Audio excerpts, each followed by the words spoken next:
Finally, we have landed at India. Are you sure, Amit? We landed in India. It has developed a lot. Yes, it's Sunday and all the banks and offices are open. I'm also shocked. I am surprised at these changes. Yes. Do you remember our time in India, how we passed all weekdays just in a hope of better weekend? And all that we got on weekend was traffic, long hassles of waiting, and chaos wherever we went. I'm curious how all this happened.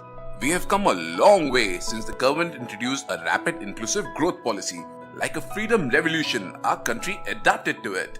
Yes, over the years, India realized radical change is needed as people were stressed with the overwork lifestyle.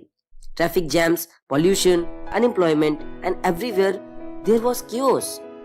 10 years ago, most population was below 21 years and was soon going to be in market to search jobs, which would obviously create further chaos.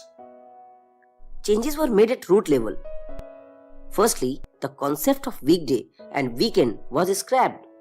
A week was divided into two parts and each individual works for half a week. The rest of the week he spends time in learning new skills.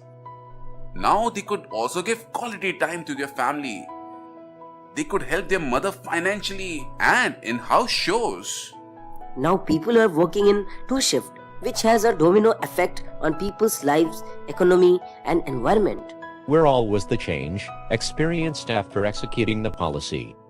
First change was experienced in GDP growth, as now businesses were operational for all 7 days in comparison to 5-6 days a week. Like malls got business round the week.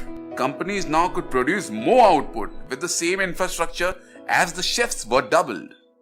Government received more taxes as the turnover and profits increased. In the past, long working hours had led to increase in number of divorce cases, which gradually decreased as they found better work-life balance. I could follow my dream of securing an MBA degree just because of this policy. This policy also increased the tourists in the country, as now it was amongst the global attractions to visit and see the new face of the country. People all over the world knew about the changes that rapid inclusive growth policy made and were curious to experience. Yes, we heard about Incredible India tours in the USA as well. Changes were felt in the environment too, since people traveling had reduced to 3.5 days a week. Now roads had less traffic, less commotion, and also less pollution. It also made a positive difference in consumption of crude oil. People knew they had to cooperate for better future, and after successful execution of this policy, people had full faith in government decisions. Empowered people who were now left with more time and skills had engaged themselves in other growth projects like Swachh Bharat and Beti Bachao, Beti Padhao. Teach the poor kids in government schools. This is overwhelmingly exciting. I want to move back to India now. You are right, Amit. When our country has so much to offer us, why would we stay in a foreign land? Jai Hind. Hind.